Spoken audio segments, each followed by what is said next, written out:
Hey, didn't see you there. What's up, everybody? Screwy. RHH20 here.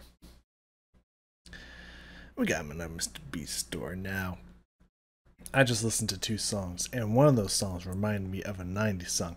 Found the song, but I probably will put that up and text on the video itself. Which sent me off on a 90s kick. I mean, I just listened to some Nora Jones, Natalie Imbruglia, Savage Garden, The Verve, Bittersweet Symphony, got Dido, or Ditto, how it is pronounced. I like to call it Dido.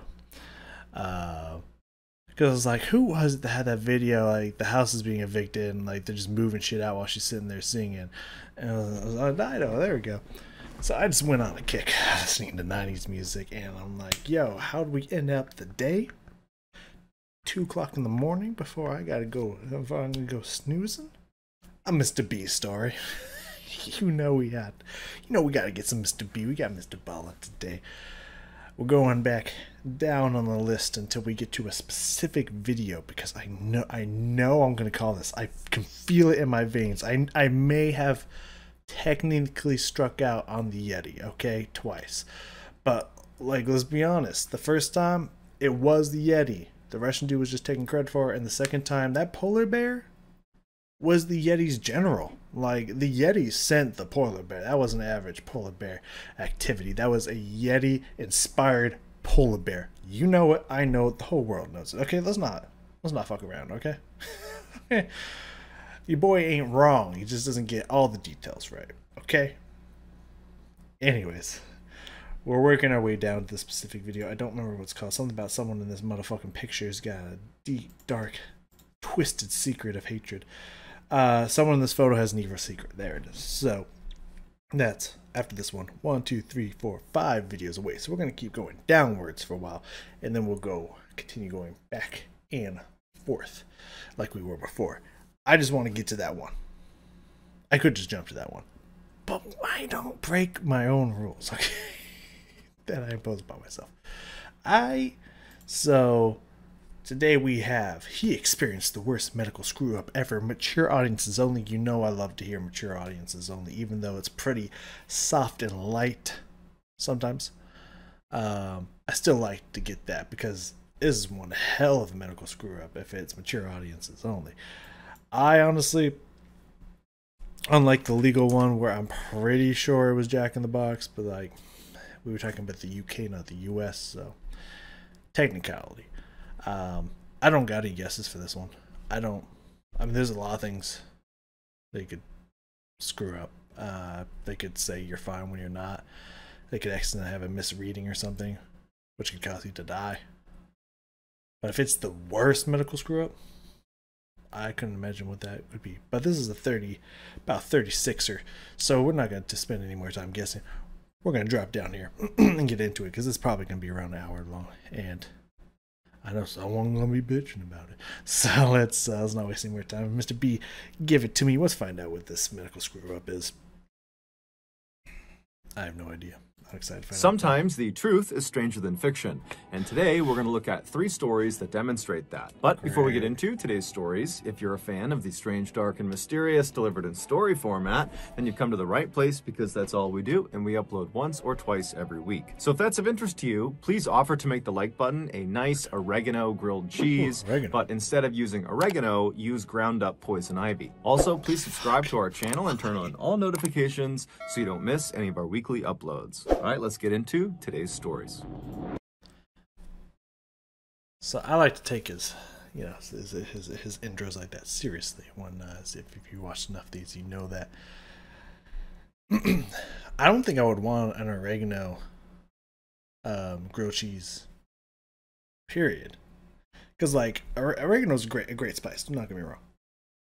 It creates a great seasoning, especially in certain things and whatnot. But like, with grilled cheese, you don't got a lot of flavor. You got a little bit of butter mixed in with the bread, with the toast now, and you got cheese. I mean, you might add a few things. You know, you might get creative with it and add a few things in there and whatnot. But if you're just taking a standard grilled cheese, you just got bread, butter, and cheese. Like, oregano, in my opinion, is going to be way too overpowering of a spice to put on grilled cheese. Like, you're going to have, like, taste like 75% oregano. So you're going to have to, like, really lightly powder that shit on, like, little spots. And at that point, why even put oregano on there? So, like, I don't know. That's just my opinion. Maybe I'll try it sometime and I'll let you guys know.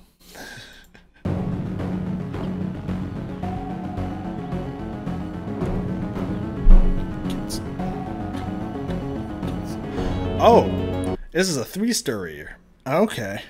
I wonder which one's gonna be the. I never see these 3 stories coming. Okay, sideways. Oh, I'm excited. Now we got 3. I thought we had 1 medical screw up. Now we got 3 motherfucking stories. I'm excited now. In the late 1800s, a deadly phenomenon was occurring in America. Fire departments were beginning to use these large safety nets that resembled these huge circular stretches of canvas to try to save people that were stuck in burning buildings. During a multi-story fire, these firefighters would show up and they would get out this big net and they would all take up positions around it, holding on to the edges, and then they would move it directly underneath one of the windows of the burning building, and then they would call out to the people inside to jump out of the window onto the net. And then when they jumped, the firefighters would make sure to maneuver the net to try to catch the person right in the middle, breaking their fall and saving their lives. However, the deadly phenomenon was that these people who were stuck in these buildings were more afraid to make the jump onto the net than they were of the fire. And so despite the firefighters' constant urges to please just jump, they would stay put and they would die in the fire. And so why?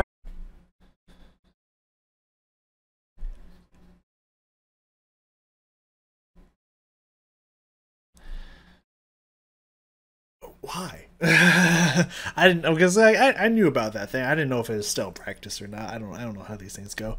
I'm not a fighter of said fires, but like I don't know about y'all, but I would much rather like fall to my death and just go kersplat, just and have the firefighters like looking over, like, you know, I fall over here, there's stuff's over here, like, oops. Then to fucking pass out from inhaling smoke and burn to death. Like, I'd much rather take my chances with the, you know what I mean? Be like, hey, well, this is their job. Y'all better not fuck up, because if I live through this, y'all ass getting sued. So, like, you know what I mean? I would rather take my chances. Fire departments all over America were desperately trying to find ways to educate the American public about the relative safety of these nets. That certainly making this jump is a better bet than staying in an actively burning building. But despite their efforts, Americans were still staying put in these buildings and dying unnecessarily. In 1883, which was around the time of this deadly phenomenon, a diving instructor working out of Washington, D.C., named Robert Odlum, heard about this issue, and he thought to himself, you know, if Americans just maybe saw someone make the jump successfully, they wouldn't be afraid anymore. And since Robert was a diving instructor and so was very comfortable jumping from heights, he thought, well, who better to make these demonstrations than me? And so, in collaboration with several Washington, D.C. fire departments, Robert began hosting these demonstrations where he would leap out of multi-story buildings onto the safety net. And very quickly, these demonstrations began attracting very big crowds, but not because they wanted the education of the event. They just wanted to see someone jump out of a building onto a net. It was like a circus act. And Robert, who was not expecting this to happen, found himself really enjoying the attention he was garnering. And so pretty quickly, he stopped doing demonstrations to show off fire net safety and instead began jumping off of huge bridges into bodies of water just because people thought it was awesome. He was becoming this celebrity in Washington. Did they know yet in the 1800s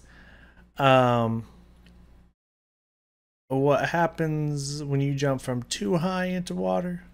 Like that cement smack who you just dead? Like, this could go bad for him.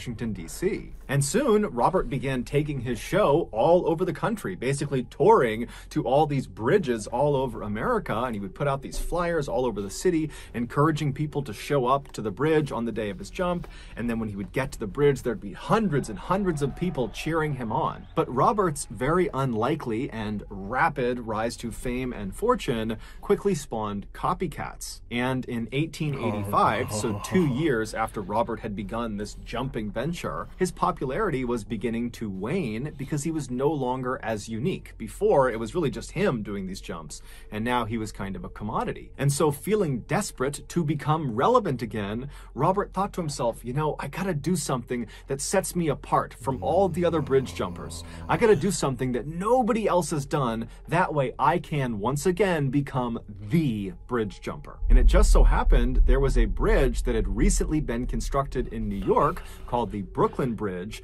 that was massive. It spanned 1,600 feet from Brooklyn across the East River to New York City, and at its highest point, it was a whopping 130 feet off of the water. And so if Robert made that jump, he would actually set the record for the highest bridge jump ever. But by this point, bridge jumping had become popular enough that police had caught on to it and they had made it illegal, mostly to protect the bridge jumpers from themselves. Yes. And so anytime police saw advertisements for an upcoming bridge jump, they would show up to the location on the day of the jump in force and they would stop the jumper from...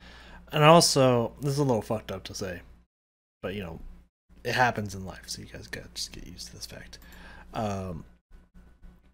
I'm not sure how prevalent this was back in the 1800s, but also make it illegal. Like, we can't tell which one of you guys is just like trying to be professional bridge jumpers and who's actually jumping off a bridge to kill themselves. Like, we can't have just people jumping off of fucking bridges, y'all. You know what I mean? It's just like, no, you know, you guys gotta stop jumping. And so Robert knew this, but he still needed to get the word out about this big Brooklyn Bridge jump.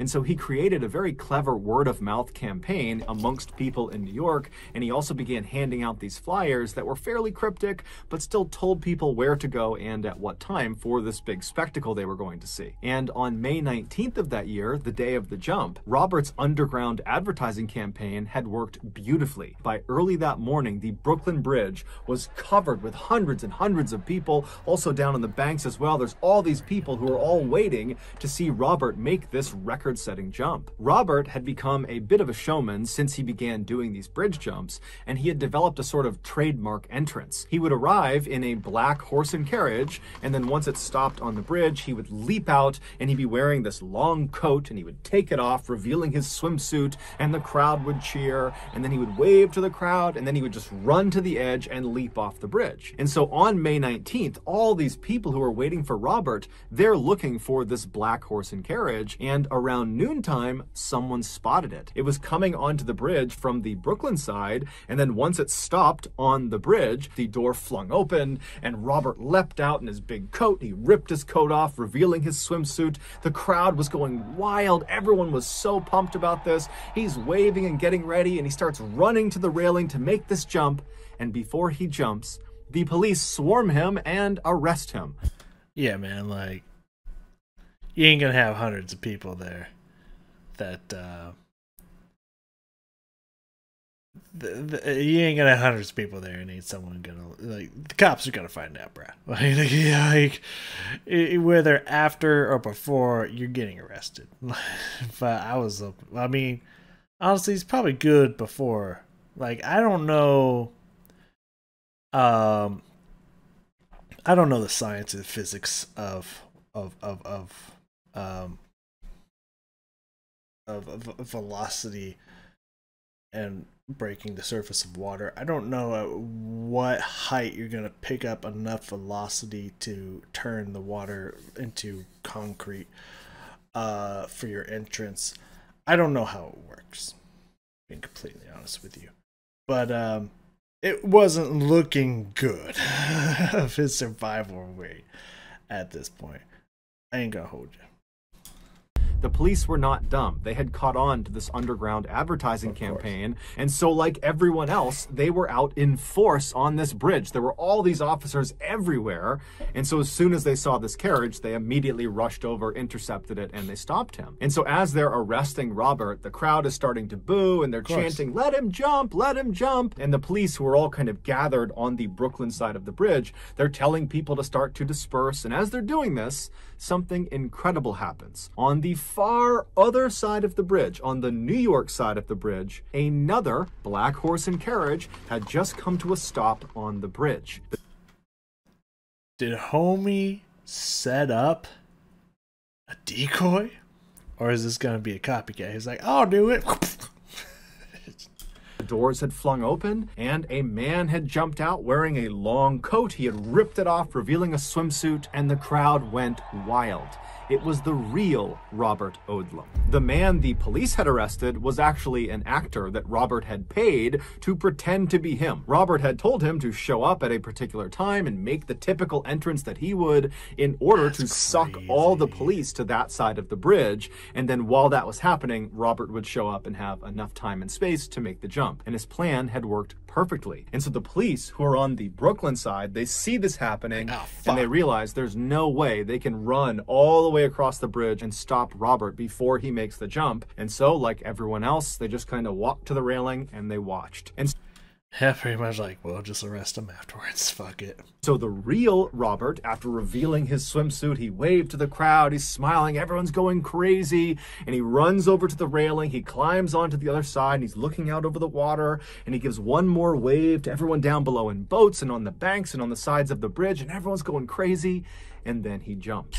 Onlookers would later say that at first his jump was perfect. As soon as he leapt off the bridge, like he always did, he put his right arm straight over his head and he tucked his left arm by his side. This allowed him to stay in an upright vertical position as he fell. But just a second into his fall, a strong gust of wind blew Robert off his axis, and suddenly he was falling on his side. Now, it's important to understand, bridge jumpers, when they jump from really high heights, they need to land feet first in a vertical position. Yeah, let your feet break the water. This allows their feet to, quote, break the surface. Boom! Called it first. Sorry, Mr. B. I had to jump on that before you. It's whatever. Tension of the water before the rest of their body comes crashing down. And if they do it that way, the water functions much like the firefighter's safety net. It will break the jumper's fall and save their life. But if the jumper lands at basically any other angle, the water tension will not break fast enough before the rest of their body hits the surface of the water. And so the water, instead of functioning like a net that will save them, will actually function like concrete. 2 for 2. I'm good. I'm good. I mean, what can I say? Your boy knows shit. What up? So after this gust of wind had blown Robert you dead, by the way, onto his side, 13 story, he began flailing in midair to try to get himself back to his upright vertical position, but he couldn't do it in time, and so he slammed into the water directly on his right side. And when the crowd saw this, they figured something was wrong, but they didn't really know, and so everyone just kind of gasped and waited to see what would happen next. No one and they're looking, and then finally Robert emerges from the deep, except he's face down and he's motionless. And so some of Robert's friends who were on a boat below, they leapt into the water, they swam over to Robert, they pulled him back to the boat, they took a while for you all to do that. Got him up on the deck, and when they looked at him, he looked awful. There was blood coming out of his mouth, he was barely conscious, and he would just say to them, "Did I make a good jump?" And then he would die. And autopsy Did I make a good jump? Nah. I was just looking up, like, no, you didn't. No, that's pretty bad, bro. Autopsy would reveal that Robert's impact with the surface of the water had basically obliterated all of his insides. Amongst other things, his liver, his spleen, and both his kidneys had ruptured, and all of the ribs on his right side were broken. A year later, another bridge jumper named Larry Donovan would make the jump off of the Brooklyn Bridge and survive, setting the record for the highest bridge jump at the time. Yeah. Ooh, buddy. Ooh, that's rough, Holmes. got fucked over by a gust of air. That sucks. Pretty good story though. Wow. Interesting, very interesting. Yeah, man, like I imagine it's got like obviously, you know, it's specifically designed to work, you know, it's physics, science shit. I don't know if I would trust my toes not breaking by trying to break the surface of water, tension of the water. Sorry, surface tension of the water. I don't know if I trust that shit, you know what I mean? But it is what it is. In 1978, 49-year-old Georgy Markov, who was originally from Bulgaria, was living in London and working as a reporter for the British Broadcasting Company, or BBC for short. Georgy had moved to London 6 years earlier, and in the early days of him being in the UK, he would always take a cab or a bus to work. But over the last couple of years, he had taken to walking to work. Not only was it great exercise, but he also just loved the scenery. In particular, he liked on his commute to stop on the Waterloo Bridge, this very famous bridge in London, where from that position, he had a beautiful view of the Westminster Palace on one side, and he had the iconic London Eye on the other, which is a very famous Ferris wheel. I've been to both those places. I don't know if they changed the bridge, or if the Waterloo Bridge is still there, if it still looks the same. Because I don't think I went on that one. I went on the bigger one more and whatnot. But I did go to London and I was on the Eye, which is a little like I appreciate them, but it's a little nerve-wracking. Because they take that shit very seriously. I think it's because it's a more heavily like tourist. It's a tourist attraction, obviously. I don't think anyone really in London really goes on the Eye. You know what I'm saying? But they had a crew come in with like mirrors and stuff, and they literally checked. Every time it would stop before before a bunch of people were able to get on, they would go in, quick scan it for bombs and stuff, and they come out every single time. And when you're gonna get on it, that's a little nerve-wracking. I appreciate them really checking, but that's a little nerve-wracking. You don't want to think about that before you're about to go on this gigantic fucking Ferris wheel like thing. Yeah, it was a really cool experience though. Obviously a little touristy, but yeah. He just mentioned the tower, right? Why can I not remember? Big Ben. Yeah, that was under construction when I was there, so I didn't really get a good look at it. It was like completely like scaffolded up, so I don't know. I don't know why it was under construction. What happened to it? If they were just updating it or something, I don't know. I didn't really get to see that, but I did walk across the bridge, walk by all the castles and stuff like that, or palace, or whatever the fuck, you know. Really cool place. Highly recommended. So on the morning of September 7th of that year... But just make sure, if you're American, don't tell them you're American. Tell them you're literally from anywhere else. Tell them you're Canadian. Trust me. That goes really for traveling anywhere, honestly. But yeah. I had people that like were not cool with me and my ex-wife. But as soon as we're like, oh yeah, we're Canadian, which was technically true. I think I've told the story before. I was actually born in Canada, and I actually had Canadian citizenship because I was married to her. So I actually technically was Canadian, but I wasn't going to tell them I was mostly American. But they were a lot cooler with us after they found out we were Canadian. Georgie got up and he left his flat and he began his typical commute into work. However, by the time he reached the Waterloo Bridge and was getting ready to take in the sights, it had started to rain and Georgie did not have an umbrella. And so instead of sightseeing, he just kept on walking as quickly as he could to try to get to his office before he got completely soaked. But by the time he was just on the other side of the Waterloo Bridge and still had quite a distance to cover to get to work, the skies had completely opened up. And so as much as Georgie Georgie wanted to walk because this was something he really enjoyed, he decided it was not worth it. And so he began looking for a bus stop, and he found one pretty quickly, and he rushed over to it. There was an awning that the commuters could stand underneath, and so he ran underneath this awning, getting out from under the rain, and then he proceeded to wait for the next bus to take him the rest of the way. As he stood there waiting, he suddenly felt a shooting pain in the back of his right thigh, and instinctively, without even knowing what it was, he just reached down and grabbed his leg, but he couldn't feel anything. And then he tried to kind of look around and look down at his leg, but it was just too crowded around him, so he really couldn't do it. And so he's standing there puzzled, still grabbing at his leg, wondering what could have caused this pain. And the only things he could think of were, maybe someone near him had a pen or a pencil out and they accidentally poked him, or maybe it's some sort of bug that bit him, a spider or a bee or something. He didn't know, but there weren't... Could just be a very painful muscle spasm or something. That many scenarios that made sense to him. But before he could spend very much time dwelling on what had caused this, the bus arrived and Georgie turned around, he hopped on board, and by the time the bus pulled up in front of his office building and he had gone through the doors of the BBC, Georgie had effectively forgotten about this. You didn't check your leg when you're sitting? Like, there's a lot of seats in that double-decker. Even if you're standing, it's not like Japan train station or something where you're literally packed next to each other. Like, you didn't check when you got on the bus. Fuck me.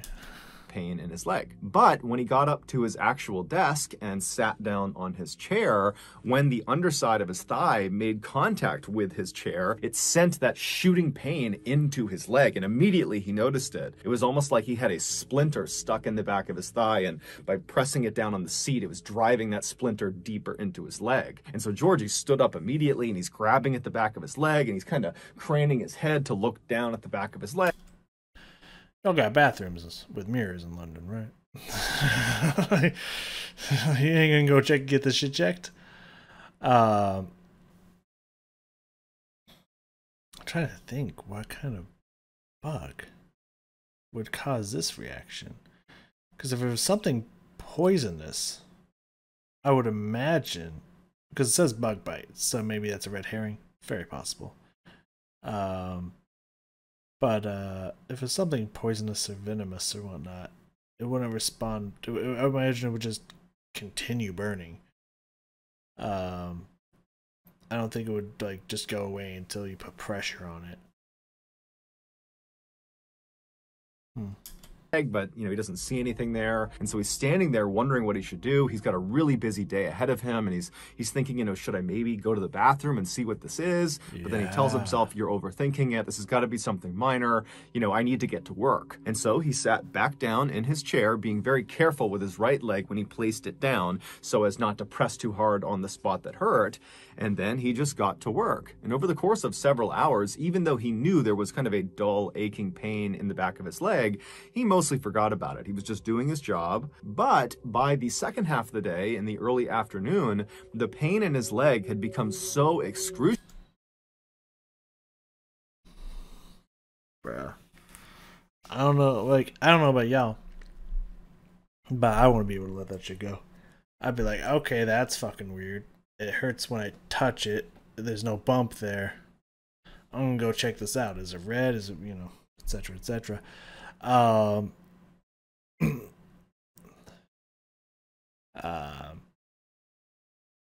like, even if I got a super busy day at work or something, there's like, hey, I'll try to make up the time or something, but I gotta check this shit out.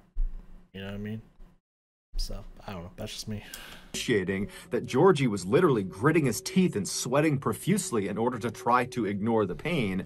That does sound like... Yeah, that sounds worse. It sounds worse than venom, unless he's specifically allergic to the venom of whatever bit him and or stung him. And again, it could be just some kind of like it could be some kind of clot or tumor or something as well that's just acting up. But if we are going off bug bite, so what should we assume here? Unless he's allergic to the specific type of venom, I do not think it would have this reaction. It would just kind of swell and hurt around the area. So poisonous.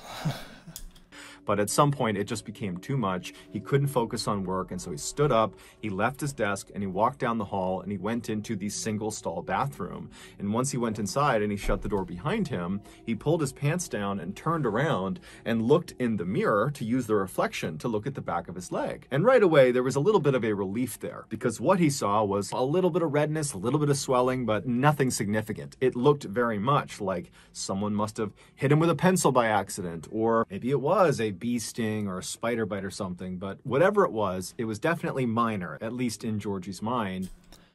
But do you know if you're allergic to any specific venom from like a bee or a spider?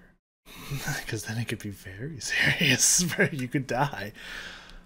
And so he pulls his pants back up, he tucks his shirt back in, he leaves the bathroom and goes back to his desk. And then he sits down, and despite this intense pain in his leg, he's convinced himself it's no big deal, and so he just kind of... It wouldn't hurt that much, dude. not throughout your whole leg, and would affect your breathing or whatnot. It would just be around the area, just like, that area really hurts. But like, not your whole fucking leg, and it wouldn't affect your breathing and all that stuff, man. Like, that to me sounds like a reaction to whatever bit you. Fritz his way through the rest of his workday. When he finally got home again and walked through the door, Georgie's wife looked at him and was like, "What's wrong with you?" He was so pale, he was sweating profusely, he looked awful. Georgie. And so he told her about what had happened with his leg, and he was still trying to kind of write it off. But she told him, "Georgie, you are sick, there's something wrong, we have to go to the hospital right now." And so I'm glad this girl was thinking with common fucking sense, man. It's like, nah, this ain't right. Is this the medical screw up? It didn't look like, but that could have been someone like the doctor or something, because it doesn't look like the dude from the picture and whatnot. So I imagine story one, but who knows? Point, Georgie was miserable, and so he agreed to go.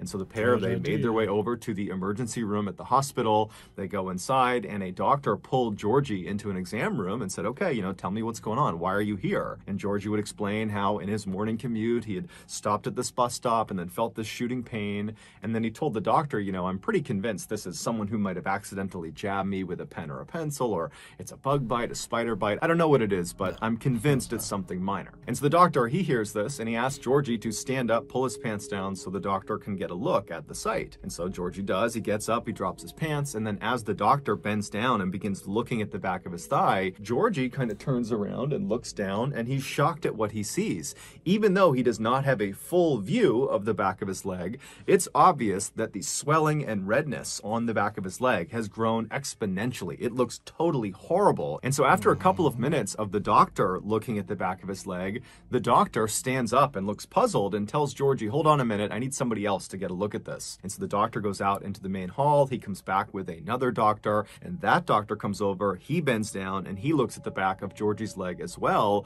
And after the two of them kind of talk to each other and they're looking at the back of his leg, they stand up and they walk around and they're facing Georgie now, and they say, "Okay, this is going to sound totally weird, but when you were at the bus stop, before you felt the pain in your leg, was anyone around you holding a snake or a reptile? I know that sounds crazy, but the mark on the back of your leg looks exactly like a venomous bite." So Georgie's like, "No, I didn't." I mean, dude, I'm on fire today. I'm really on fire today.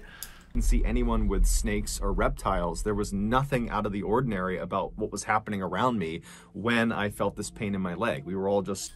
I mean, shit could happen, man. Loose pants, something, you're wearing slacks or something. Snake just happens to come up, bites the back of your leg, moves off, something. Weird, but shit could happen. Standing there, and then I felt it in my leg. That was it. And so the doctors would tell Georgie that, they didn't really know what was going on with his leg. And so the best thing to do here is just to admit him to the hospital and monitor him and, try to run some tests on him and try to make him comfortable. And so that night, Georgie was admitted to the hospital. So this does sound medical. It does sound like they don't know what's going on. This very well could be the worst medical screw up, and the picture that's the thumbnail is either a doctor or story one. Yeah, I don't know what to tell you. I'm also gonna have to edit that now. Assholehood. Anyways, He was set up in his own hospital room, and right away, the nurses and doctors began administering different combinations of medicines and treatments to try to lower the swelling and the pain in his leg. You didn't... I don't know how the medical industry works, differing from, of course, also a time frame, obviously, but also from country to country.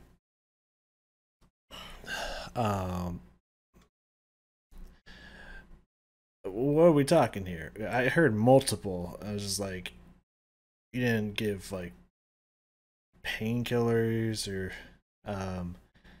like kind of allergy meds or anti-venom meds. I don't know what the fuck to kind of help with the swelling and the pain, and then just draw blood to test if there's poison or venom in his veins.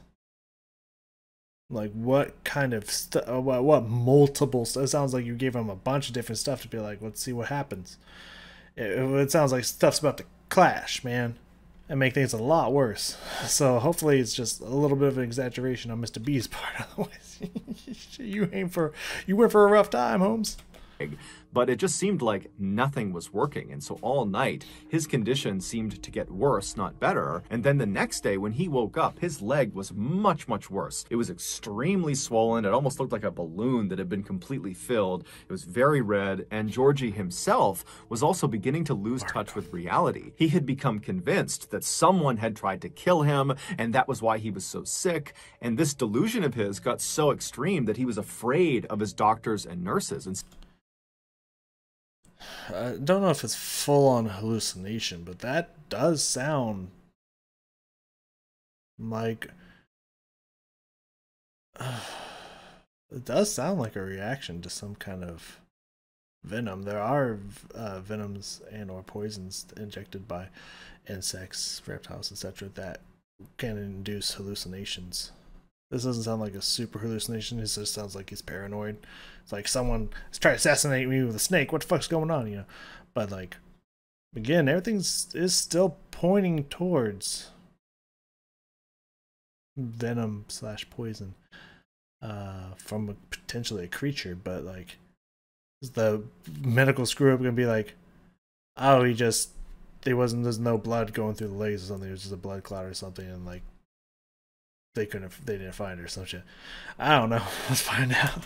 So it became a big challenge trying to help him because he was effectively fighting them off. By the next day, Georgie's condition overall had become critical. He was very clearly on the brink of death, and his mind was effectively gone. Right. But the doctors and the nurses really had no idea what was going on with him, and so there was nothing they could do to help him. And then on the last day he was in the hospital, the third day, Georgie would die. His body just shut down. Given the strangeness of Georgie's death, his body was sent for an autopsy to try to figure out what had caused that leg pain, because that seemed to be the trigger that ultimately killed him. And sure enough, during the autopsy, the coroner made a surprising discovery. Buried in the back of his right leg, right underneath the site that was where he felt the pain, was this little piece of metal. It was so small, the coroner actually almost didn't see it.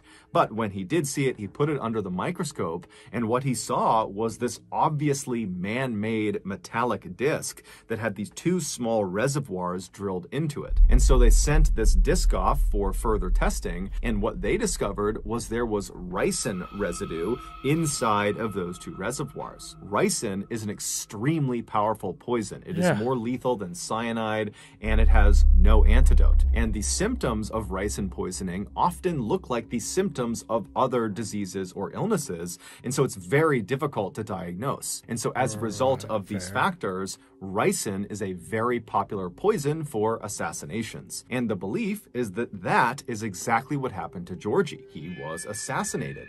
But to this day, we don't actually know who assassinated him. However, the running theory is that Georgie, who was a reporter for the BBC, he covered politics, and he often spoke very critically about the Soviet Union. And so this theory goes... I mean, his last name is Markov. Is he not part of the Soviet Union? Was he not Russian at some point? Hmm.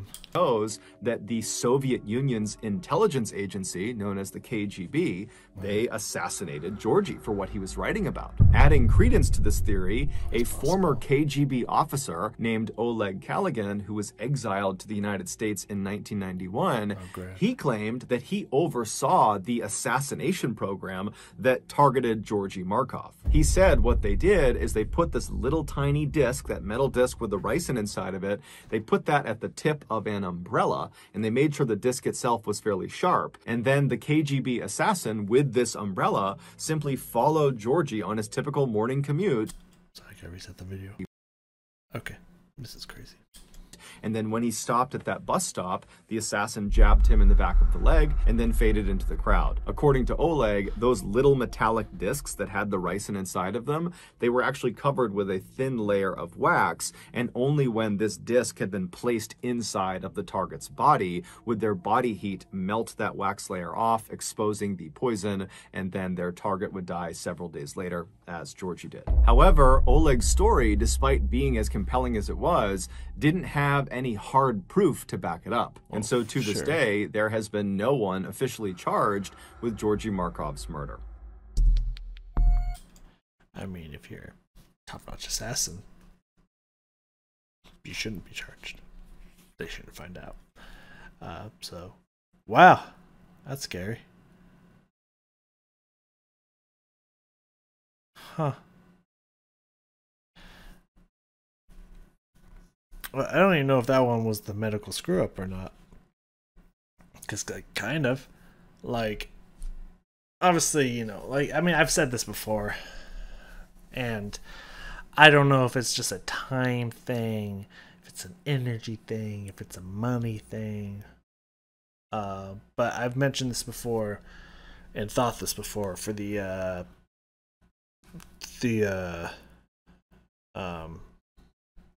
for not only for the geniuses that kill for fun or something like that, you know, that one that I did a long time ago, but also the multiple stories where that one dude got pricked by those bushes that give you a heart attack pretty much. It's just like, I was just thinking, like, I thought this many times, why don't these people, why don't doctors and stuff test for everything? Like, you know, obviously do a base test, like, you know, the standard stuff, the stuff you would expect, you know, get those out of the way. Then those all, like, come back negative. Why don't you go, like, further? You know what I mean? Like, okay, let's test for the shit that, like, there should be no reason why this is in your body ever, but let's test it anyway. You know what I mean? Like, why don't people do that? Like, obviously, how would you be, like, you know, I don't know how this works. Again, I'm not a doctor. I don't know how the biology and the science of all this works. I don't know. But it's just like, it's like, okay, let's test his blood for every known poison ever, including ricin, just in case. You know what I mean? Like, why don't hospitals do that, man? Might save some more lives. But who knows if there's, yeah, by like the time they probably would have, by the time the results would have come back or whatnot, it probably would have been too far gone anyways. But still, like, why don't we check for this shit? But also, why did these people, right?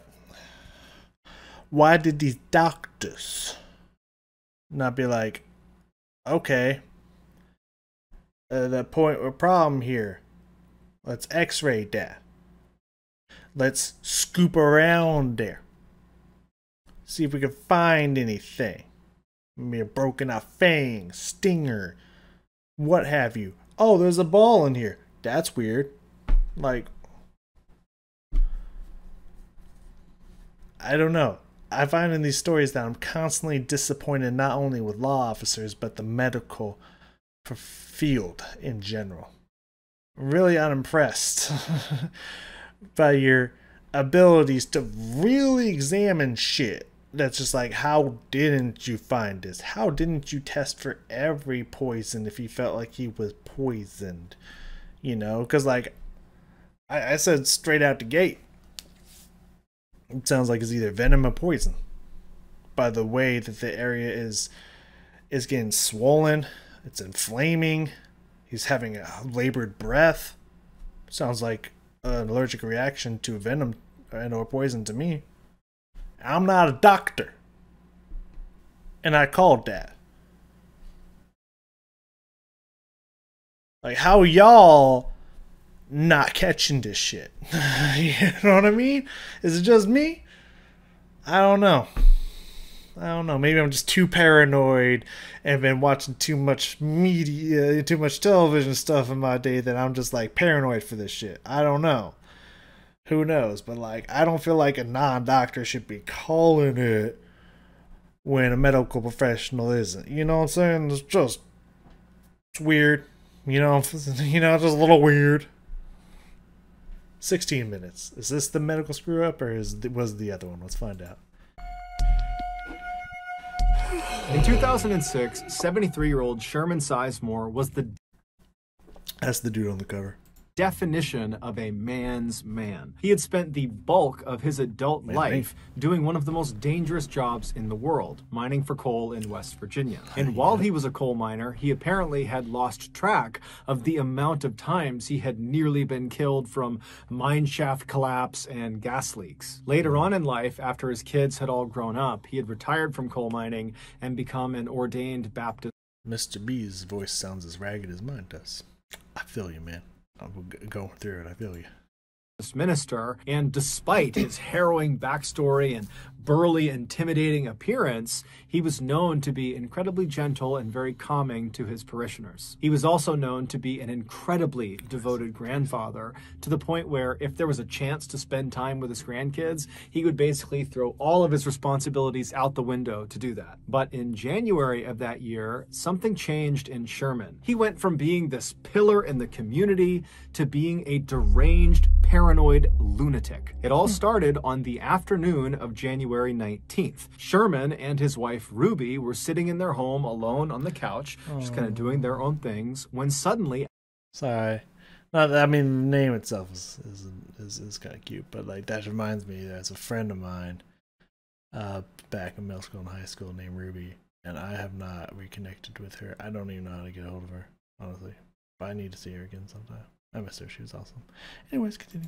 Out of the blue, Sherman just starts screaming as if he sees something in front of him that's terrifying him, and his scream startled Ruby so that she started screaming, and so she looks at her husband, and he's still just looking straight out ahead. He's terrified of something in front of him, and so Ruby looks from him to where he's looking, and there's nothing there. And so she turns back to her husband and she's like, "What's going on? What are you screaming for? What are you so scared of?" But Sherman wasn't able to speak. After he stopped screaming, he just continued to look straight out as if whatever had terrified him had him in this trance where he couldn't look away. And so his eyes are wide, his mouth is open, his face is going white, he's starting to sweat, and Ruby's starting to panic. She has no idea what's happening with him. And so eventually she just holds on to him and says, "Come back to me, come back to me." And Sherman at some point he kind of broke out of his trance.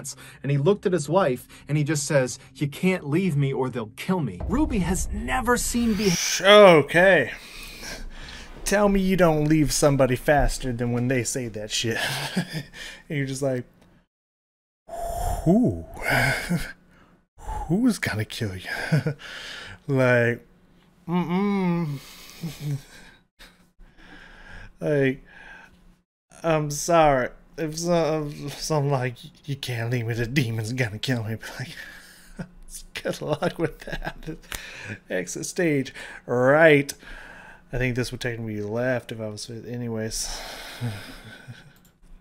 Behavior like this in her husband ever. This is a completely different person she's interacting with, and so she has no idea what to do. And so instead, she just kind of holds on to Sherman and prays that he doesn't start acting like that again. But that didn't happen. All day long, periodically, he would just start screaming about something that Ruby couldn't see. Now, Ruby did consider calling 911 and getting medics out there, but his behavior was so unusual, and he was normally such a rock who was so competent, who was so healthy, that she didn't want to. She felt like he would just kind of get through this, that if they can just get...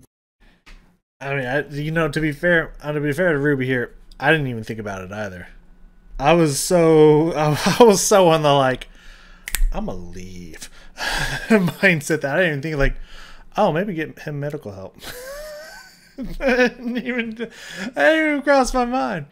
Though I'm sure they would probably just throw him in the loony bin. If he did say that he's been exposed to gases a lot in his life and one, so maybe it's finally catching up with that old brain of his. Or I saw him in ropes, the rope thing. I don't remember if he said that he was like a pastor or a priest or one of the assistants, what do they call those? But maybe the devil was finally catching up with him. It's just like you escaped death one too many times, boy. Come with that ass or something. Who knows? Through today and get into tomorrow, that he would be better. And so she just all day was comforting him and just dealing with these episodes. And then finally they got into bed that night and Ruby's thinking, thank goodness we're going to wake up tomorrow and things will be better. But when she woke up the next morning, it was very obvious Sherman had not slept at all. He was looking straight up at the ceiling. He looked worse than the day before. It was obvious that he was not back to normal. And so Ruby called the rest of the family and I thought he was going to be waking up in the middle of the night just screaming. Had them come over to figure out what they were going to do. But when Sherman found out his family was coming to his house, he told Ruby they can't come inside. He was afraid they and others were conspiring to bury him alive. The only person he could be around was Ruby, and his whole family had no idea what to do. Little did they know there was actually a very specific reason he was acting the way he was. A few months before January 19th, which was the day Sherman turned into this different person, a few months earlier, he began complaining of severe abdominal pains. And so he and his wife Ruby and No. My first thing I was thinking was the pancreas, but like, no, if that bursts, you don't. I'm pretty sure you don't live long after that. So I don't think it's that. his daughter, they went to the hospital, and the doctor, after examining him and running some tests, determined that most likely his pain was coming from his gallbladder. But the only way to be sure would be to do some exploratory surgery and literally look inside of Sherman's gut and look at his gallbladder and see if that was the problem. And so the doctor asked Sherman, are you prepared to do an exploratory surgery, or would you like to just kind of wait it out and see what happens with this pain? And so Sherman talked it over with his wife and his family, and they made the decision that the pain was just too much, and so they would go forward with the surgery. And so exploratory surgery. What did they do? So on the morning of January 19th, so again, this is the day that Sherman basically loses his mind, he goes into the hospital completely normal. He goes in with his wife, he goes in with his daughter, and he makes his way over to the surgery wing of the hospital. He says bye to his family, and he's put on a So, it's a mystery. Now, obviously, I can just let it keep playing and figure it out, but like, you should know me by now. I like to figure these out beforehand. I like to think it through. I like to guess. I like to try to figure out what the story is going to go and whatnot. And the only thing I can think, if this guy having a problem with his gallbladder, or at least they assume that's the problem, but they're doing surgery and scanning specifically of the gallbladder. If like it's here, I don't know where. I assume this area.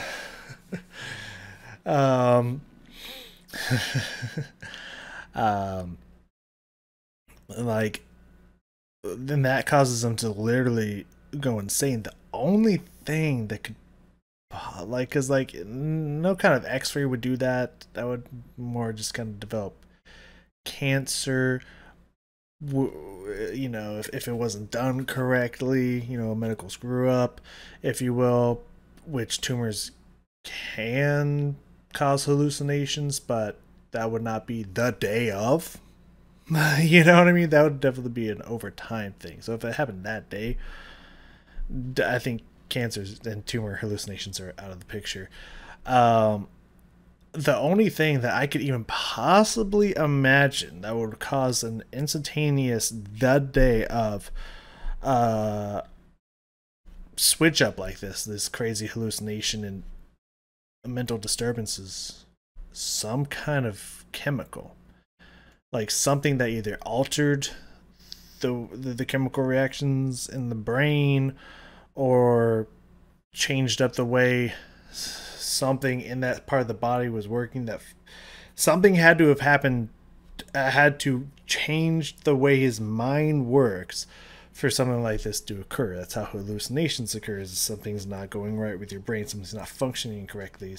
There's some kind of chemical imbalance going on. I feel like it has to be something chemical that's either that's been introduced or is not being introduced that's causing this level of insanity and hallucination instantaneously within one day. It's the only thing that could possibly make sense, which is possible that the doctors tried some experimental medicine that fucked up his brain chemistry or something. I've seen that happen with my ex-wife. It was not pretty, and that doctor probably should have been sued. God, that was a scary time, and I'm not ready to discuss that with people. But pretty much it fucked with the way your brain worked, and yeah, it got ugly for a week. Anyways, that's the only thing I could possibly think of. Stretcher bed, and he's wheeled in and prepped for surgery and then brought into the operating room. And while he was in the operating room, laying on his stretcher bed, flat on his back, looking straight up at all these bright lights above him, he just struck up some chit-chat with the nurses and doctors who were in the room prepping the room for surgery, and they were also putting the IV into his arm. Then at some point, one of the nurses lowered the oxygen mask onto Sherman's face so the anesthesiologist could administer the 2-drug cocktail that would knock him out for the surgery. Sherman was scheduled to get something known as general anesthesia for this operation, where basically he would be completely out, he wouldn't feel anything. A chemical introduced into the mouth where the brain is. They might have fucked up what they gave him. They'd do the surgery, and then he would wake up in recovery. And so once this mask was on Sherman's face, the anesthesiologist began pumping him full of the drugs that would make him be knocked out for the surgery. However, the anesthesiologist only administered one of the 2 drugs necessary for general anesthesia. He administered the paralyzing drug, but he did not administer the actual anesthetic that would knock him out, and most importantly, would get rid of all of his pain. And so as this mask is on his face and Sherman believes he's being given the proper dosage of drugs, the nurse who was nearby told Sherman to go ahead and start counting backwards in his head from 10, knowing full well that Sherman would pass out before he reached 0. Oh yeah, always. And Sherman knew this too. He had been in surgery before, and so he happily began counting in his head. 10, 9, 8, he started to feel something. 7, 6, 5, 4, 3, 2, 1. Boom, he was out. Except he wasn't. When he reached 0 in his head, counting down, he realized he had not passed out. He began taking mental stock of what was going on, and he realized he could completely feel his body. But when he tried to move his body... I mean, he's paralyzed. Completely paralyzed. Cannot move. But it's going to witness the whole thing. I don't know if it's the shock and trauma that's going to fuck with, again, that'll fuck up his brain chemistry or whatnot, or if it's just getting some tranquilizer just straight up there, just too much tranquilizer, too much paralysis medicine, and not anything else. That alone's gonna fuck with his chemical makeup or whatnot. But yeah, oh no, he couldn't. He was completely paralyzed when he tried to make. That's, oh my god, you're paralyzed, so you can't make your vocal cords work. This is like almost like being buried alive and being conscious for it. Oh, it's terrifying.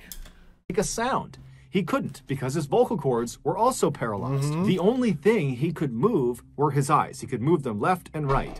However, they had taped his eyes. No, because I was gonna be like, dude, be like, move your eyes everywhere. Like, get their attention, guys. No, like, why would you tape his eyes shut? Why would you do that? Why would you do that? Why would you do that? No. That is so unbelievably fucked, dude. Eyes shut, so he can't see anything. And so Sherman is thinking to himself, okay, I've been given the drugs, maybe they're slow acting, any minute now I'm going to drift off to sleep and this will just be a distant memory. But after a few seconds, he's here.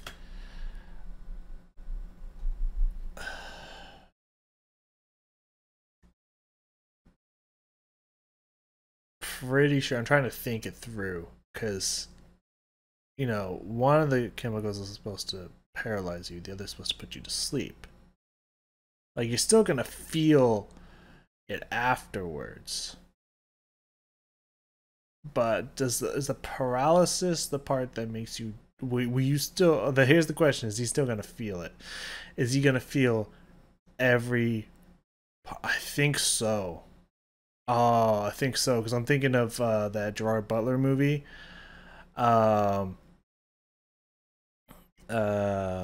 Law-abiding citizen, to where he paralyzes that dude with like, I think it's like a pufferfish kind of toxin or something like that, so that he's completely paralyzed, can't move, can't talk, anything, but he can feel everything. So I'm pretty sure paralysis just stops the muscles but doesn't stop the pain. Oh, mama. Oh yeah, this is like extra levels of torture. This is gonna break you. This is gonna break you. Hearing the doctors and nurses in the room. He can't see them, but he hears them. They seem to be moving towards doing this operation, and he's still awake. And so Sherman becomes frantic and starts flicking his eyes left and right as fast as he possibly can. And the rapid eye movement actually loosened the tape on both of his eyelids, and it created a tiny slit that he could actually look through. Now you and can what see, he bro. saw terrified him. The surgeon was walking over next to him. He was getting his gloves on, and then the surgeon says, "Scalpel." And the nurse hands him this chrome metallic blade, and the surgeon takes the blade and begins cutting into Sherman's midsection. Sherman felt everything, but Sherman couldn't do anything. It was, yep, it's just like I thought. No. I would have kept moving my eyes, man. Maybe they'll notice. Keep moving the eyes. Oh my god, you can't scream. Your vocal cords don't work. You can't jolt. Your body doesn't work. Would sue that motherfucking hospital for every fucking penny it's got. Anything about my whole family is gonna be good forever because my brain's gone, man. You just got tortured. Like tortured. One of those like you get tortured so bad that you wish you were just dead, but the death doesn't come. A fate worse than death is what we call this. This is a fate worse than death. I think we get out of here. Yeah, that's it. I mean, there's nothing else to say about that. Not only is that terrifying, that's a fate worse than death. Yeah, that would break you. You're broken after that, man. Your brain's gone. It. All he could do was rapidly flick his eyes left and right in hopes one of them would see that he was awake, that he was feeling this. But no one was paying attention to his face, so they didn't see his eyes moving around. And so the surgeon continued to cut into his midsection until he had cut out a fairly significantly sized hole, at which point the surgeon hands the scalpel to the nurse and says, "Clamps," at which point the nurse hands him what looks like a torture device, and the surgeon proceeds to use these clamps to pin segments of Sherman's skin that has just been cut open to his body to basically keep the hole open. And then the surgeon began tugging on the outsides of this hole in Sherman's midsection, making sure it was So this is one of the rare occasions that Mr. B said mature audiences only, and meant it. Yeah, this is definitely the worst medical screw up you could give. One of the worst you can have, man. Even worse than telling someone you're fine and then like being wrong. That's worse than that, because this is worse than death. Just like reacting to it, my face is making noises. Like, just imagining being in that situation where there's like, they think you're asleep, so they're not being gentle. And you can feel everything. I mean, I assume like there'll be new pain that will kick up every now and then, but I assume if I feel like your body has to go into shock to where you just can't feel anything anymore. I I would hope for his sake that his body would just go into shock so he can't feel anything anymore. Fuck, bro. Big enough that he could actually get a good look into his body. And every little tug is sending lightning bolts of pain into Sherman's body. But again, all he can do is flick his eyes left and right, and no one's paying attention. Imagine feeling insane, intense pain, right?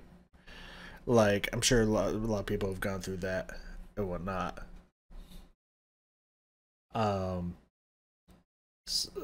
Like imagine like maybe having I don't know, like kidney stones or something, or giving birth, or I don't know, having your anal glands expressed or something, like having your ass ripped up a little bit. Like imagine that pain. Imagine that level of pain, right? If you've gone through that. Now, imagine that you can't physically do anything. Like, you can at least give yourself the illusion. You can try to move from it, or give yourself illusion by holding it. This is going to help a little bit, You can physically do something to help ease the mind from the pain a little bit at least. Imagine having the pain, but you literally cannot move and react to it. Period. It doesn't stop. It keeps happening, and it's endless pain that you literally can't touch, just being sent throughout your entire body. You don't come back from that. Like you come back a broken human being. Like that's literally torture levels of breaking someone.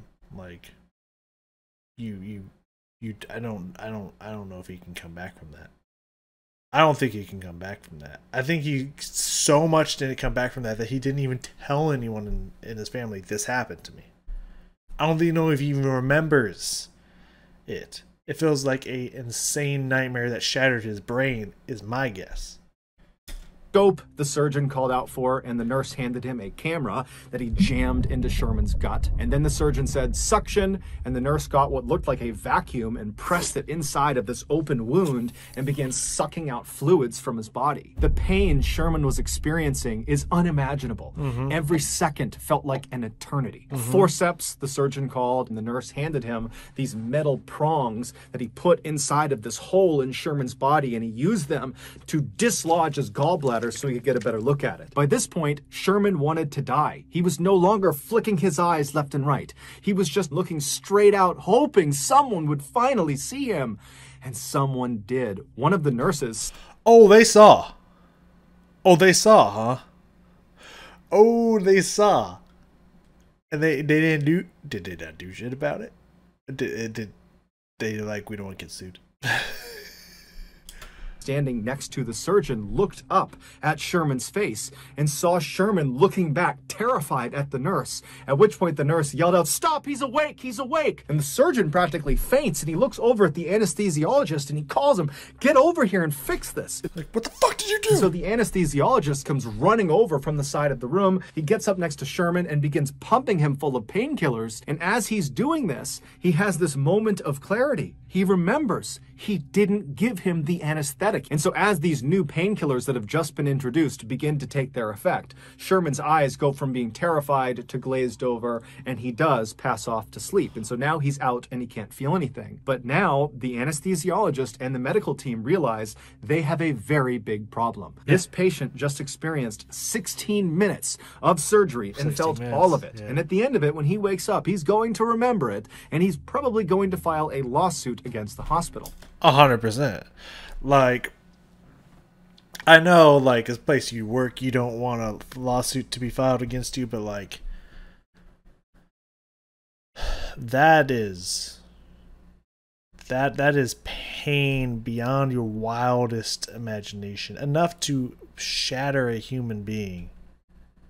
You gotta give them money at that point, man. Like you gotta do the right thing at that point. Like, you gotta understand, like, we fucked up. That was our fault. I wouldn't want that to happen to me. We get what punishment comes to us, did they make him forget? The fuck? And so a decision was made. It's unclear if the anesthesiologist acted alone or if the entire team was in on this, but regardless, the anesthesiologist administered an additional drug after Some kind of amnesia effect?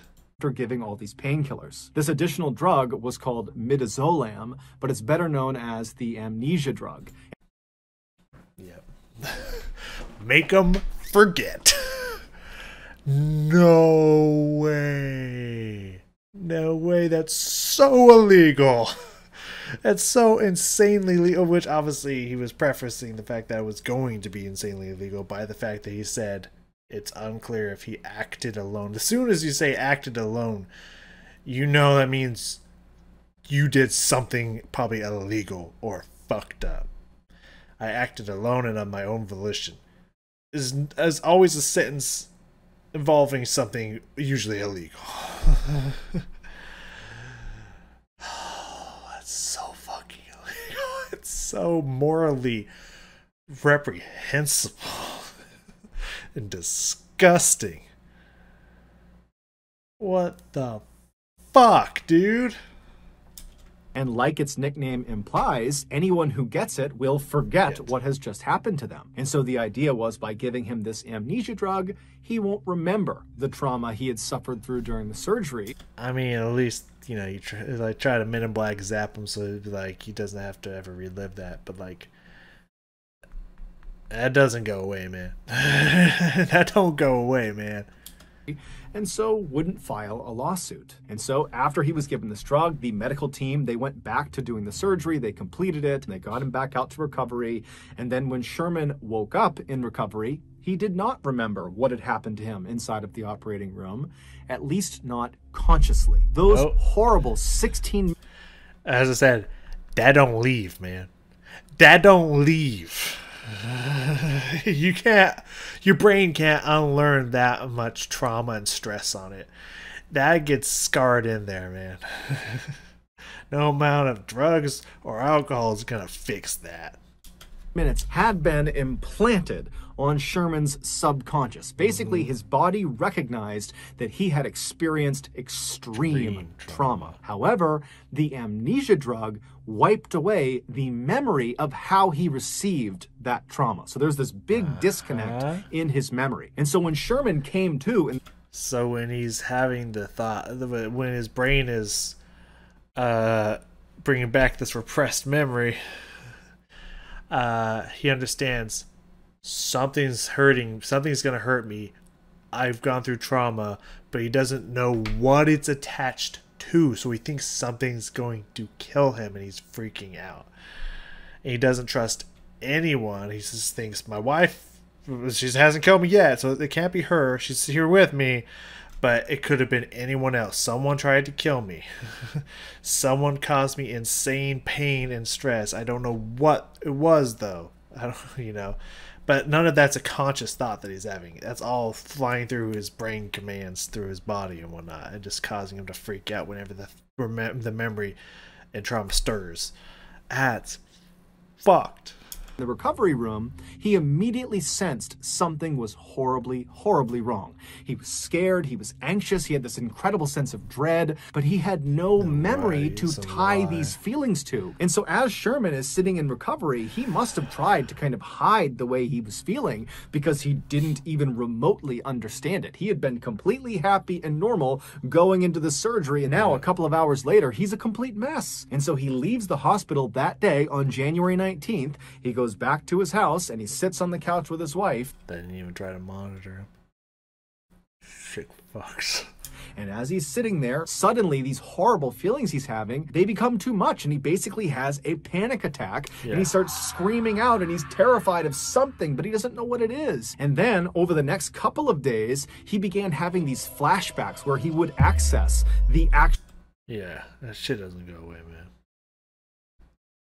That shit doesn't. It's like when you get abducted and probed by aliens. They make you forget, but that shit don't go away. I have not been, as far as I know. But you know, in the movies and stuff and TV and whatnot, where that depicts and whatnot, that shit don't go away, man.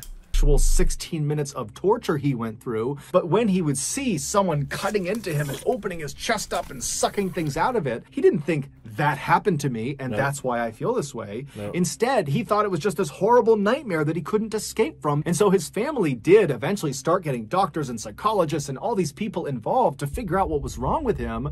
But before they could figure it out, the whole situation had just become too terrible for Sherman. And so on February 2nd, just 2 weeks after he came out of that surgery, he would take his own life. Yeah. The second he said it became too much, it's like he killed himself, didn't he? Like he straight up killed himself. I was just looking away, just like Mr. B's about to tell me that he killed himself. Oh my god. We know this information though. We know that this happened to him. So someone came clean in the doctor's office. Probably after he killed himself, they're like, okay, so what had happened? Oh my god. His family was unbelievably heartbroken. It didn't seem real that this had happened. And so they would continue to dig and figure out what went wrong. And they would finally get their hands on the medical report from the gallbladder exploratory surgery on January 19th. Oh, shit. And after giving it to another doctor to look over, this doctor discovered that Sherman had in fact experienced 16 minutes of something known as anesthesia. Computer froze there for a second. Okay, we back. I think we good. Anyway, calm down there. Sherman had in fact experienced 16 minutes of something known as anesthesia awareness, where you are awake or feel a portion of your surgery. And shockingly, this happens to 20,000 people a year. A year? A year?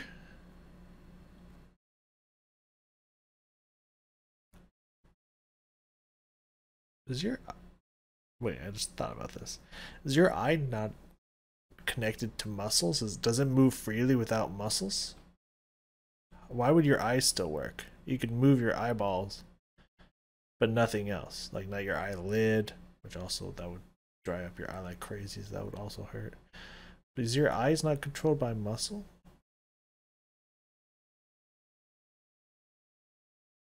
Weird. Or just paralysis of the muscles, just for some reason the muscles that work the eye is different. So if I ever need a surgery, I'm gonna bring up this statistic, be like, all right, so I've heard 20,000 is that what we said, like patients a year don't get properly put under.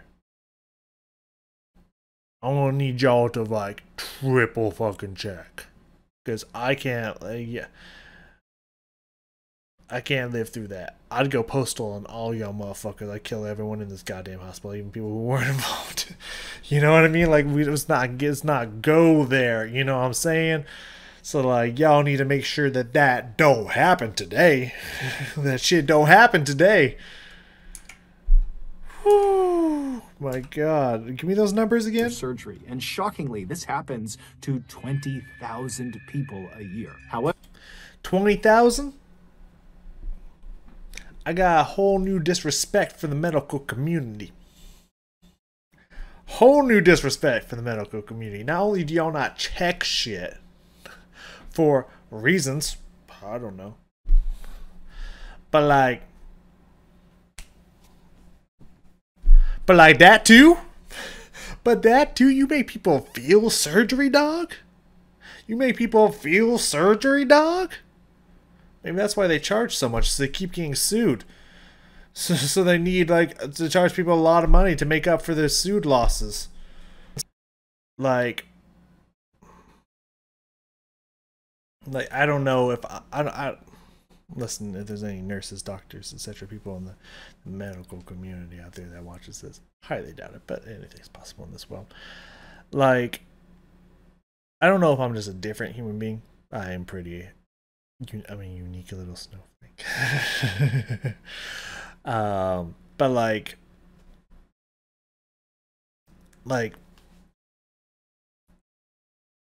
in all my careers, which is getting pretty plentiful at this point.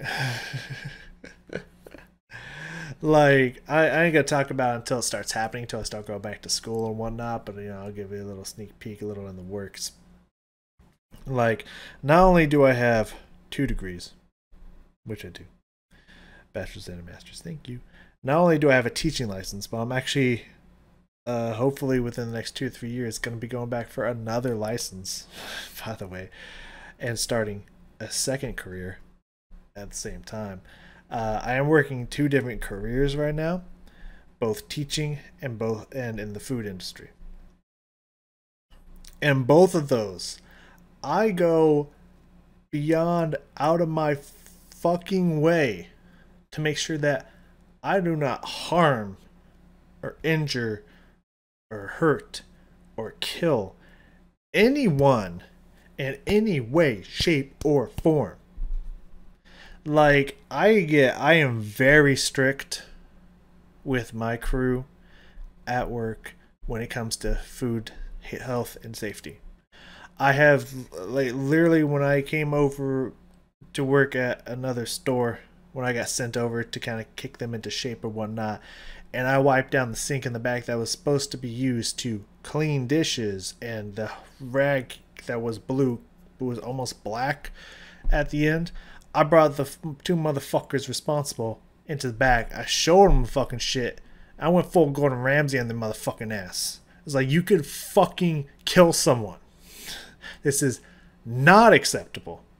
And I have to fucking come in every fucking day that you're working on my days off. I have to make sure you do this shit. I fucking will. I will fire you personally. I don't take anyone who's not myself health and safety for granted. I double check, I triple check, I quadruple motherfucking check. Because this is someone's life in my hands. I could kill someone. And I don't want that blood on my hands. I don't know if y'all want this blood on your motherfucking hands. But that's how seriously I just take food. You're in a fucking hospital.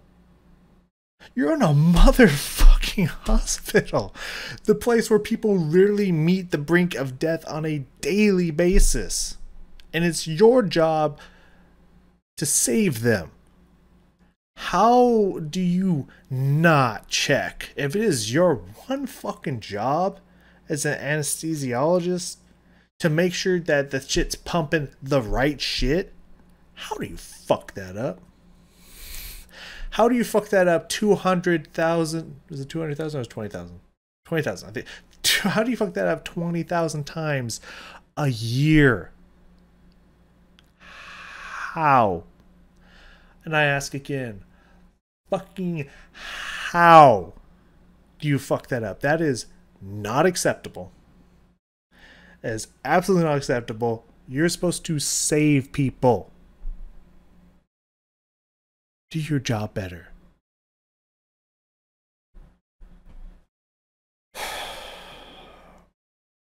I haven't been this angry since the fucking cops in the Malibu's most wanted, man. I was mad. I was mad. And now I am steamed, and the rage is coming out in the cage right now. I am mad, man. How do you fuck that up? How are you that bad at your fucking jobs that you get paid way too much for?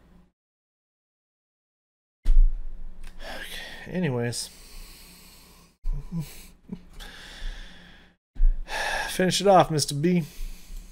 However, Sherman's case, forgetting the amnesia drug, just literally what he went through, 16 full minutes of this really intensive surgery that he felt, that is an absolute rarity. That does not happen very often. Better not. Sherman's family would go on to sue the hospital, and they would be awarded an undisclosed amount of money from the hospital in 2008. Better have been like 20 fucking mil.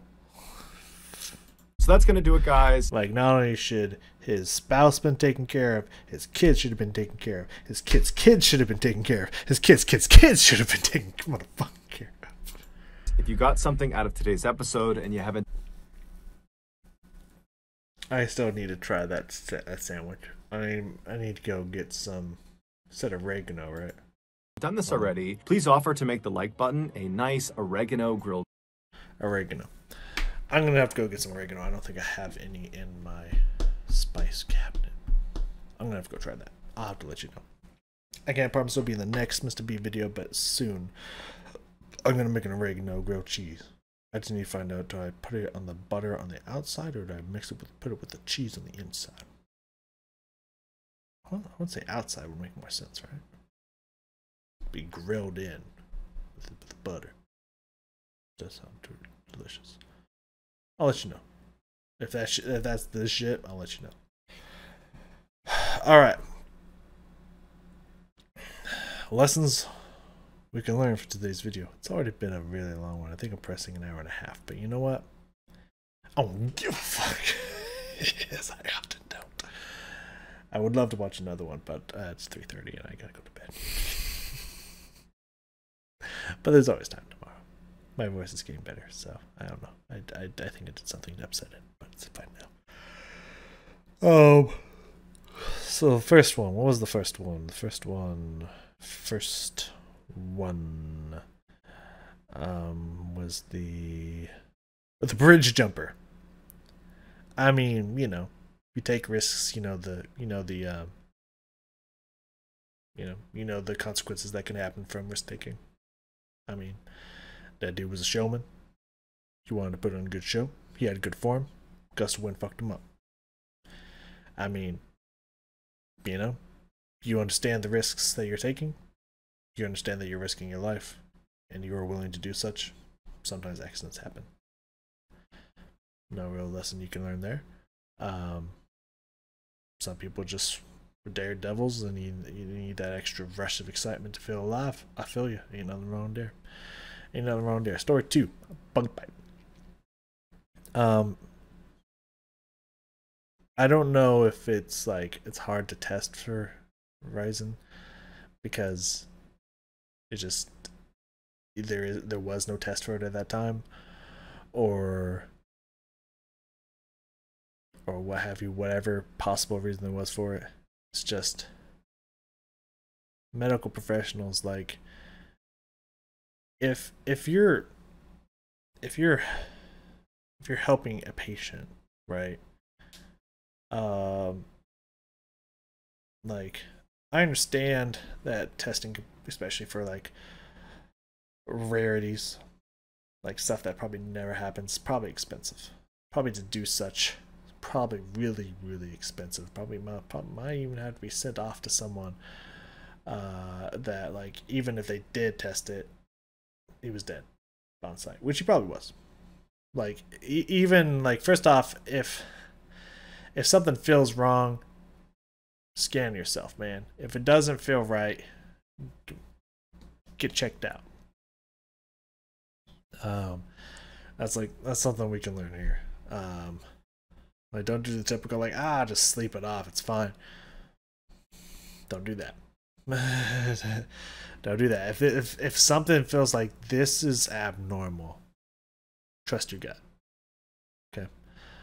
Also watch out for the KGB. They don't fuck around. Always be checking. ABC, baby, always be checking. Always be checking. That person looks Russian.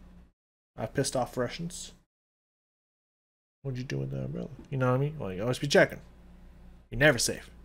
Don't think you're bulletproof. That's the last time we can learn. But like, yeah, I don't know. Like, even if he got into the hospital, like, immediately thinking like, oh god, this is weird, they didn't know what it was. He would have died regardless. But for the medical professionals,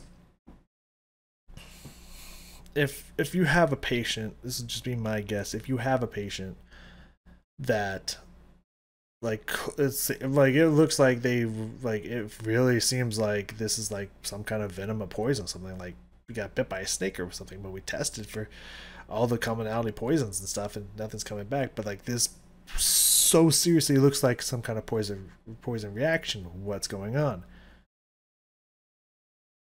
Spread the range of poisons which you check. Like you can be like, there should be no fucking reason this poison should be within a bajillion-mile radius. Obviously, I don't think that's. I don't think there's that many miles on the earth, because obviously that's not a number, but still, like even if in like a 1,000,000-mile radius, that shouldn't be physically possible that poison's here. Maybe still check it. Weird shit happens in life, you know what I mean? Like weird shit happens in life, you know. So maybe just check. I mean, you're already getting a fuckload of money from the patient being there overnight. Like an obscenely disgusting amount of money for the patient being there overnight, which in my opinion should be criminal, of the amount that people are willing to charge to save your life. But here we are. I don't have a whole lot of respect for the medical profession. I don't know if you guys do this. Like, I appreciate the lives that they do save, and you know, and the help and care that they do give, but then stuff like this happens. Instead of owning up to it, they try to hide it in really shady ways, and or they miss shit that's like, why didn't you test for that? So it's like, well, like it's like 1 in a billion chance that it would be there. Again, why didn't you test for that? Like, I don't give a fuck the odds. Don't tell me the odds. Tell me that you checked for that. Like, you know, I don't give a fuck what you gotta do. Check for every known poison to humankind. If like, okay, well, this is not any kind of animal or insect or arachnid, then expand that search to any kind of plant, tree, what the fuck ever. You know what I mean? Like, don't tell me the odds. Don't tell me the numbers, the money, the cost. I don't give a fuck. Do it. Save someone's fucking life. That's your job. Do your fucking job. No matter the cost, do your fucking job. Oh my god. It's mind-blowing to me. But I do have a respect in some sense. But it's like the prices they charge. Like I think there was a study that that like in America at least, that there's a high amount, I don't remember the numbers, but a high amount of Americans would rather not go to the hospital and risk whatever they have being fatal than pay hospital bills. Like I know I'm already piled on pretty thick to medical professionals here and whatnot, but like I feel like that fact alone should make you feel bad. Like, you should be ashamed of that. I know for a lot of you, that's out of your control. You weren't part of the medical board. That's not your job. That's not your business and whatnot. Like, I understand that, but like, you should be, instead of like, for doctors specifically, I know nurses are probably criminally underpaid for the work that they do, which is, from my observations of being there, more than what the doctors do. Sad but true. But like, for the doctors, I know you're enjoying your yachts and all that, but like, maybe don't have that. And before any of y'all motherfuckers try to be like, oh, they don't actually make that much. My cousin's a doctor, and she's fucking loaded. Don't you even try to lie to me. Like, her fucking 2-story house is gorgeous and pristine. They got money. Don't you even fucking lie to me. Don't you even fucking try to lie to me. Like, I see you there. She needs to watch one of my videos. I need to talk to her. I just don't like to get into confrontations. I don't think she would be. She's a lot like me. She's crazy like I am. But anyways, like, you should try to fight for those prices to be lowered. Like, the cost of insurance is so insane per month that I'm willing to risk the dice. I haven't had health insurance for 2 years, and I haven't had to go to the hospital. Like, I would much rather roll the dice with my own life than pay $4,000 a year for something I don't use. You guys should work on fixing that. That's a problem. You should feel bad. I would much rather die. Like, if I get a fatal accident, a near fatal accident, I honestly would prefer to tell them, just let me die. I'm not going to try to give you $100,000 for the surgery to keep me alive. Just let me die. You should feel bad about that. You should do something about that. So, I guess since this is already way too long, let's just cut it back to the lessons. The medical profession needs to fix their shit. They need to get their shit together. And you guys need to fix your shit. Thank you for joining me here. I did not think I was going to get that mad today. Well, not mad. Well, pardon me. With that number that was given to me, I was mad. But now I'm just like grossly disappointed. So that's the emotion that's coming out right now. So I did not expect to get that stern and steamed, I guess we can call it. But here we are. So thank you all so very much for joining me here today. Any medical people out there, sorry, but I feel like you have to get some nugget of truth out of that, right? And thank you, Mr. B. Awesome storyteller that you be. I didn't know you boy had bars like that. And I will see you all next time.